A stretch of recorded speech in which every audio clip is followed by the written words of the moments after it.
Jane Lockhart is a young woman pursuing a career in writing. However, her persisting attempts to get published remain unsuccessful. It is quite evident from the numerous letters of rejection plastered over a board in her apartment. She adds one more letter to what she calls her board of pain. The title of her book is The Endless Anguish of My Father. A picture of herself with her father hangs among the letters. Thomas, or Tom Duval, is a Frenchman who owns a publishing company called Tristesse in Scotland. He is known for his bluntness and strictness. He is sat reading a manuscript during breakfast when he remembers his friend and receptionist Roddy needs to wake up for school. Roddy is a school teacher. Tom finishes reading and straightens up the pile of papers, only to chuck them in a trash can. Jane walks all the way to Tristesse to see Tom. Roddy opens the door for her and shows her to the reception, where she can wait until Tom is done with his phone call. He is speaking in French and sounds extremely furious. Roddy is on another call himself. He talks to the person on the other end about two writers who previously worked with Tristesse, but ended up leaving due to a disagreement with Tom. As he says that, Tom can be heard shouting and slamming things. Jane awkwardly checks out the trophy sitting on the table in front of her. Tom screams goodbye and slams the phone shut. Roddy tries to tell Jane to head in, but she gets startled and ends up dropping the trophy. She picks it up, a little embarrassed, and apologizes to Tom. She was just touching it, she says, but not in a weird way, because she's not a pervert. The trophy was awarded to Tom as the Young European Publisher of the Year, runner-up. She congratulates him. She has a swimming certificate herself. While getting up, she accidentally knocks down a huge pile of pages. Tom asks who the hell she is. He doesn't recognize her name, but her book's title. He calls her into his office. He immediately tells her that he read her novel, and it needs a lot of work. But he sees some potential in it, so he's willing to publish it. He offers her a 2-book deal, and reminds her that her current one would require a lot of rewriting and a new title, and will most probably not make enough money, but he thinks she could make a successful writer in the future. He turns around to find her tearing up. She apologizes, but she couldn't help but cry after finally getting a deal after all those rejections. Roddy offers her tissues, and complains about Tom making women cry left and right ever since his university days. Tom begins to argue, but Jane interrupts, claiming she has never been this happy in all her life. Then she bursts out crying louder as the two men watch in astonishment. Before they begin editing her novel together, Jane fidgets with her stationery. Tom reminds her she doesn't need to be so nervous. She admits she is a little anxious, but that's because she didn't have her usual run-up before editing, like a cup of tea, a walk, or a regret in the shower. She wonders where they should begin, and he suggests they should begin from the beginning. Obviously, she's frantic and awkward, and is a little annoyed, because he seems to be in a good mood. He insists he's always in a good mood. They spend a lot of time together, walking around, making notes and edits. Tom enjoys ripping up papers and tossing them, while Jane tries her best to keep them. They seem to have great fun discussing the story in depth. Jane walks into Tom's office one day to see whether her first sample print has been delivered, and she is pleased to discover that it has. But she's not at all pleased to see it come with a completely different title. She angrily hurls it across the room. When she confronts Tom, he reminds her of when he said it needed a new title. She's furious that he didn't discuss it with her, and because Happy Ending is not an appropriate title for her book. Tom warns her when she picks up his trophy, but she flings it at him anyway, because it's only a runner-up award. She feels betrayed, especially after all the time they spent together working on the book. He brought out the best of the writer in her. However, it's easy for him to make such changes and move on, because according to him, he's not an incompetent writer like her, who has learned to worship her own pain ever since her loser dad left her. Jane is quite hurt by his words, but she holds back, because they have a deal. One more book and she doesn't have to see him again. As she walks out, she cannot help but feel disappointed and let down again. Fascinatingly, her book makes great sales. A lot of people line up for her book signing event. They all sniffle and cry at every paragraph she reads. Jane is shocked when her dad shows up there. Saying nothing, she just embraces him in a hug. Everyone is happy for them, including Tom. Happy Ending becomes a bestseller and draws Jane towards the Best New Writer award. Her dad watches her receive the award on TV. The presenter of the award is a popular screenplay writer, Will Scott. He praises Jane a lot, and relates to her as a fellow writer who struggles with the terror of a blank page. Tom watches him flirt with Jane. Will manages to grab Jane's attention and works his way into a relationship, and they move in together. Jane soon starts writing her second book. She's done with 36 chapters so far. Jane calls Tom to inform him she'll be done with the final chapter within a week. He expresses annoyance at how long she took. She doesn't care how he feels, because she's happier than ever. He remarks that it will eventually be good riddance after this book.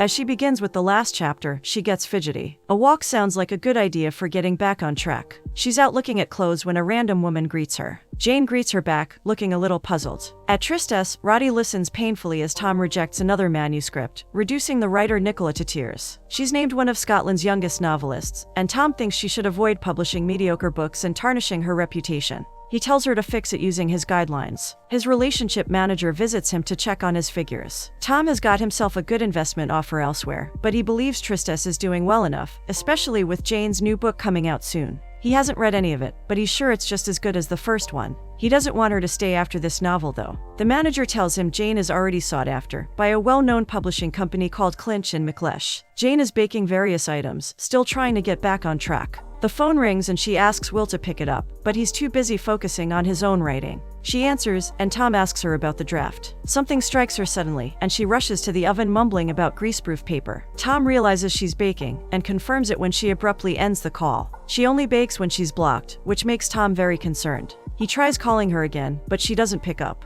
Jane and Will go out to meet Jane's dad Benny at a bar. Benny and his friends are preparing for a quiz they're participating in. Tom walks in, and Benny is delighted to see him. It is evident that he's taken a liking to him. Tom greets Will, and wonders how he is doing with the screenplay adaptation of Happy Ending. Will discreetly avoids answering. Tom confronts Jane about her writer's block. He says there's nothing wrong with admitting it, so she can overcome it using things like stimulants and narcotics. She keeps insisting she's not blocked. He reminds her she's under his contract until she finishes her book, and leaves with a peck. Immediately after, Will pops up, expressing regret at not being able to discuss his screenplay with Tom. Jane is too distracted to hear his rambling, because of the same woman from earlier greeting her as she walks in. Jane follows her to the restroom and asks her if they've met before. The woman claims she's there in Chapter 1, but one would really get to know her from Chapter 2 onwards. Jane recognizes her to be the protagonist of her current book, Darcy. She realizes she's hallucinating, but it seems all too real. Jane wrote a broken engagement and 2 bereavements for Darcy, which Darcy is fine with. But she's awaiting a conclusion for her story. She wonders why Jane is hesitating on writing the final chapter. She cannot go back unless Jane gives her closure. Roddy tries to hold back from weeping as he reads Happy Ending for the 3rd time.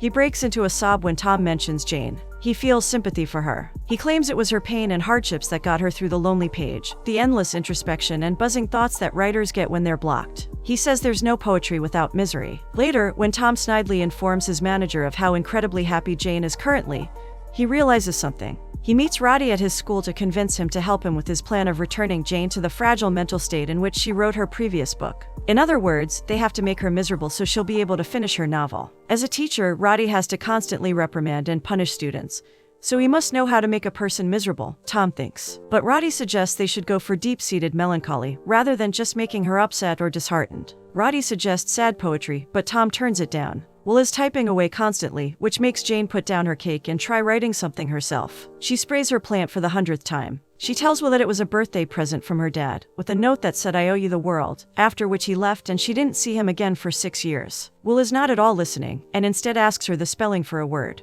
In her mind, Jane slams Will's stupid head on his annoying typewriter, but she spells the word for him in reality. Jane takes her mom's favorite coffee cake to meet her dad at the cemetery. Her mom used to love cakes and would bake her one for all her birthdays. Her dad recalls the time he took her to a zoo, and he slipped on rotten fruits the monkeys threw at them. He fractured his foot, and the monkeys were laughing. Her dad asks her about the same incident in her book, Happy Ending. She insists it was not related, and had penguins instead. Besides, it's just a fictional story. Benny asks her about Tom, and she gets annoyed that he called him Tommy. She doesn't wish to talk about him anyway, because she's signing with Clinch and McLeish soon. Benny admits he likes Tom better because he recognized her talent when nobody else did. It doesn't matter though, because Tom changed her original title. Benny asks what it was, and she tries to dodge it, but Benny wants to know things such as this, about his daughter, which most people don't know. It makes him feel like they're closer. She eventually tells him, and he gets angry and upset, because it confirms that the book was indeed about him. He says people at his work looked at him differently when the book came out. Jane tries to convince him that it was about a fictional character, but he just tries to walk away. Jane thinks he has no right to be hurt until he has actually read the book himself. Tom sneaks into Jane's apartment while Roddy is on the lookout.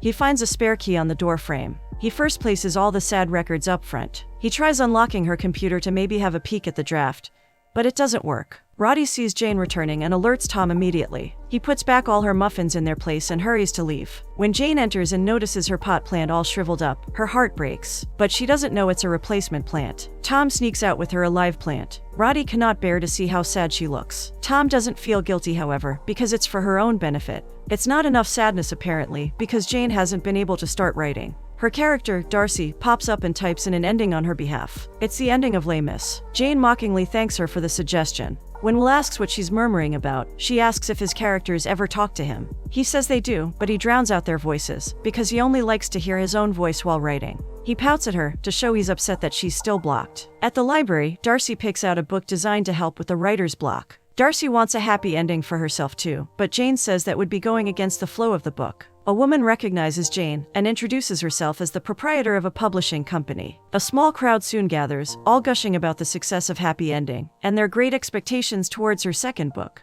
The woman takes Jane's book to run it through the cash register when she notices the name. She reads it out, and everyone gasps. Jane feels embarrassed, while Darcy smirks cheekily. Benny visits Jane to apologize for freaking out about the book the other day. He says they don't really know each other, and he would love to get to know her. Jane would love to get to know him as well, so she asks to be on his quiz team. Jane meets Dr. Clinch and Mr. McLeish, the popular publishers. She cannot believe that her next novels will be published in their iconic red and white covers. She's also thrilled to be in the same company as Glenn Butchen, a famous writer. Dr. Clinch interests her with the fact that Glenn was formerly tied with Tristesse, but due to a disagreement with Tom, he had to publish his debut novel through them. As she begins to sign the contract, she hesitates, and that's when Darcy shows up again, mocking her hesitation. Jane confronts Darcy in the restroom. Darcy has concluded that the only reason Jane cannot write the ending is because once her book is finished, she won't be seeing Tom ever again. Jane laughs out loud, baffled at the theory. She lets Darcy know that she's signing with a better publisher, and she's not writing her own life, she's writing Darcy's. Darcy finds that suspect, because Darcy is Jane's middle name,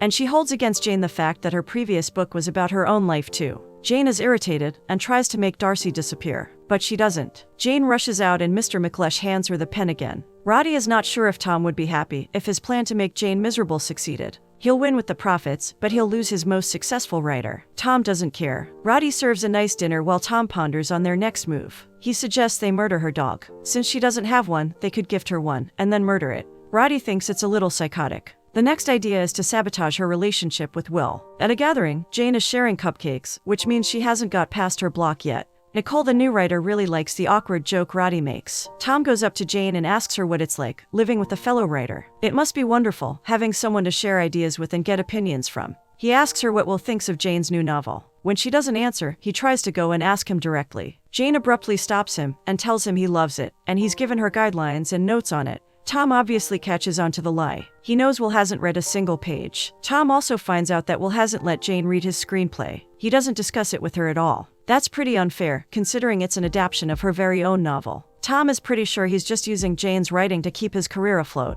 He spews his rageful speech about Will being a good-for-nothing, sinking writer too loudly, attracting everyone's attention. Will walks to him and punches him, knocking him out. Tom wakes up on a bus with Jane tending to his bloody nose with frozen fruitcake. Jane apologizes on Will's behalf, even though she thinks he deserved the punch. To his embarrassment, Jane actually made Will carry Tom up on the bus. Tom claims he has something important to tell Jane, something he's never said before, but he's distracted by the quiz leaflet in Jane's bag. He learns that Jane is on her dad's quiz team, and they're now in the finals. Then he continues to say what he couldn't, because of the feud regarding the first book's title. He tells her Happy Ending was a lovely read. It was like the saddest music he ever heard. Suddenly, Jane feels like she's being manipulated with all the sappy talk and the bad notions about Will. But she's not aware of Tom's true intentions. She just assumes he wants her to sign another book deal with him. She says it's never going to happen. Tom is offended, because he thinks she's better far away than near. He brings up how her characters were more real to her than him whenever she wrote. Darcy is quite the proof. He really doesn't want her back, he says. Jane can't get it out of her head, so she finally asks Will if they could discuss his screenplay. Jane gets a little angry when he talks about skipping an important scene in the book regarding her mother's funeral.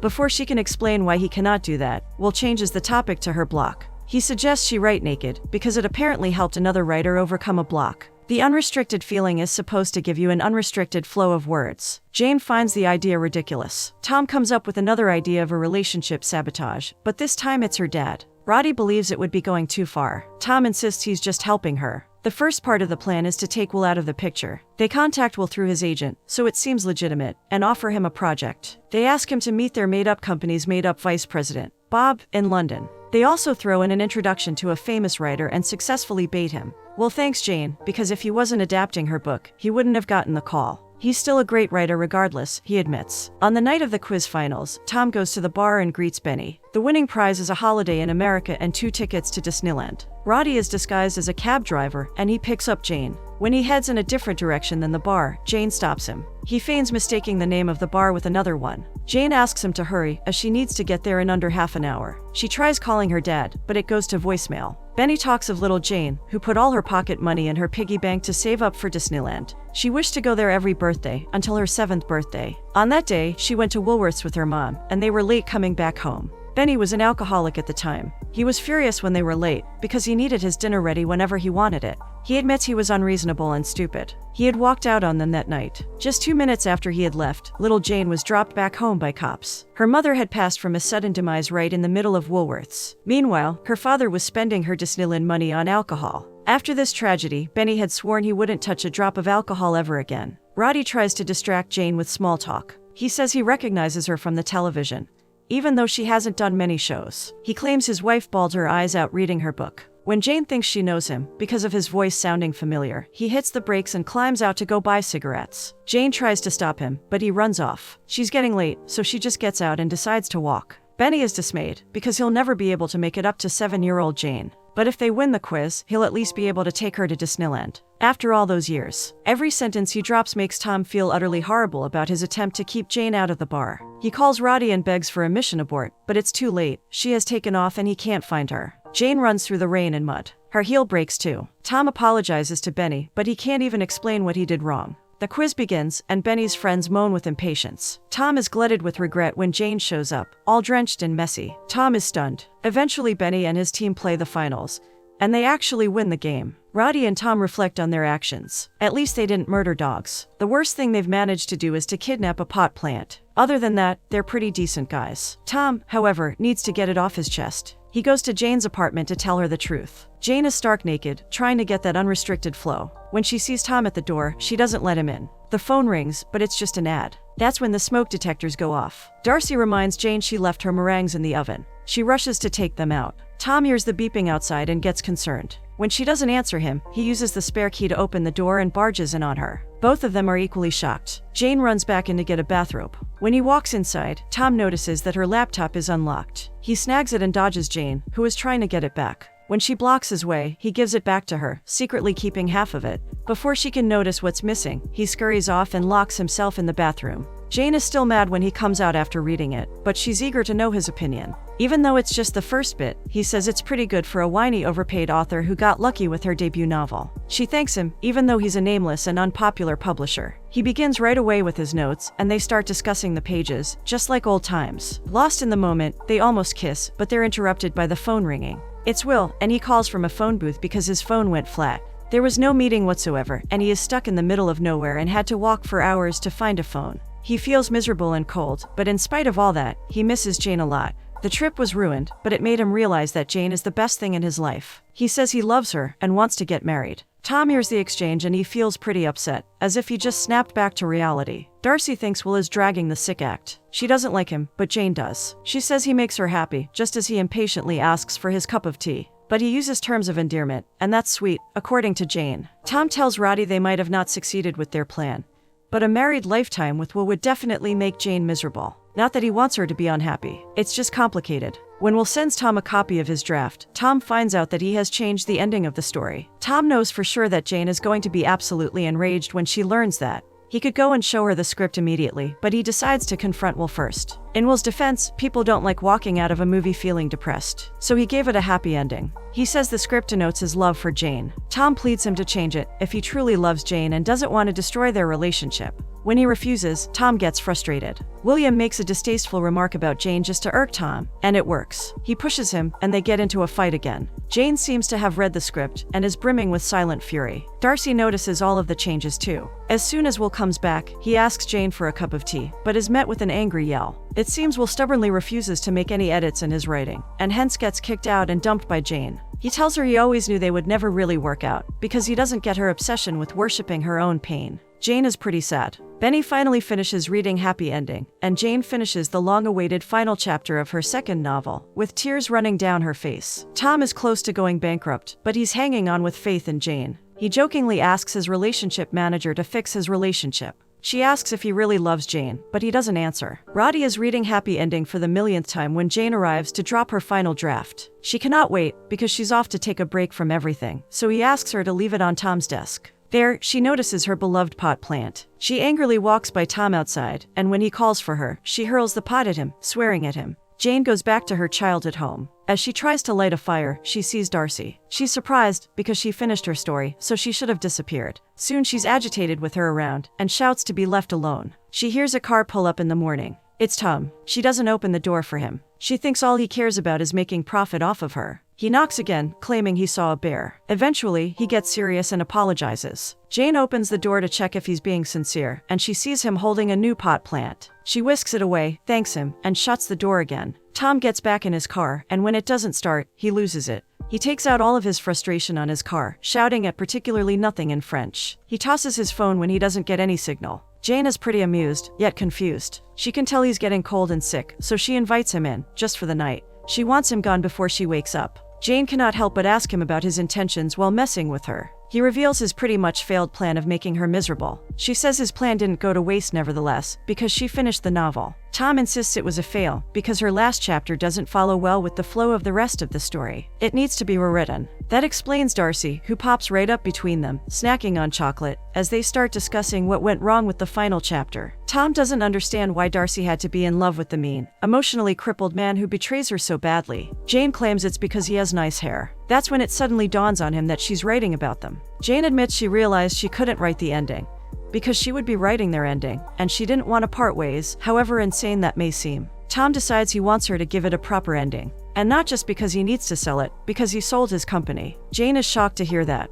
Jane can turn in the final draft whenever she wants, as a part of the deal with the new owners. That's when she admits she didn't sign with Clinch and McLeish. Tom leans in, murmuring something, but she interrupts him, asking him not to say things like sad or beautiful music. They kiss, and Darcy disappears behind them. Jane suddenly wants to go and write the ending, but Tom pulls her back. His forehead is burning, however, and in a moment, he passes out on her shoulder. Cut to Jane giving a speech at a funeral. She says the happy ever after she always wanted was cut short, because she couldn't spend her life with him. But she was loved, and that's enough. Tom walks up beside her and announces that she will soon be signing copies of her chart-topping novel, You'll Catch Your End. Darcy smirks on the cover. Roddy and Nicole seem to be bonding well. Tom's manager surprises him with the information that she's been assigned to manage him by his new investors. Benny comes to get the first novel signed. He says the character's father was a nasty man, but she forgives him in the end. Jane is moved, but before she can talk, Tom steals her away, only to tell her that she is one of most infuriating people he's ever met, but they have become what they are because of each other. It seems like he's confessing, but he actually wants her to sign another 2-book deal. He jokes that they'd have to work very closely, and he'd have an excessive amount of notes, naturally. Jane gladly takes the offer, and that is, perhaps, their happy ending.